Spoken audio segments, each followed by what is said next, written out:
ಎಲ್ಲರಿಗೂ ನಮಸ್ಕಾರ ಸ್ನೇಹಿತರೆ. ಭಾರತದ ಮಾಜಿ ಆಟಗಾರ ಅಂಬಟ್ ರಾಯುಡು ಅವರು ಜಿತೇಶ್ ಶರ್ಮಾ ಅವರ ಬಗ್ಗೆ ಏನು ಹೇಳಿದ್ದಾರೆ ಎಂಬುದನ್ನು ಇವತ್ತಿನ ವಿಡಿಯೋದಲ್ಲಿ ನಿಮಗೆ ತಿಳಿಸ್ಕೊಡ್ತಾ ಇದ್ದೀನಿ. ನೀವಿನ್ನು ನಮ್ಮ ಚಾನಲ್ಗೆ ಸಬ್ಸ್ಕ್ರೈಬ್ ಆಗಿಲ್ಲ ಅಂದರೆ ಸಬ್ಸ್ಕ್ರೈಬ್ ಮಾಡ್ಕೊಳ್ಳಿ, ಹಾಗೆ ಬೆಲ್ ಐಕನ್ ಕೂಡ ಆನ್ ಮಾಡ್ಕೊಳ್ಳಿ.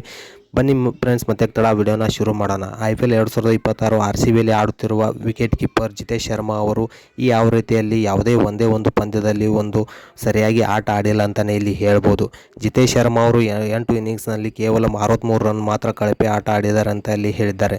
ಭಾರತದ ಮಾಜಿ ಆಟಗಾರ ಅಂಬಟ್ ರಾಯುಡು ಅವರು ಜಿತೇಶ್ ಶರ್ಮಾ ಅವರ ಬಗ್ಗೆ ಟ್ರೋಲ್ ಕೂಡ ಮಾಡಿದ್ದಾರೆ.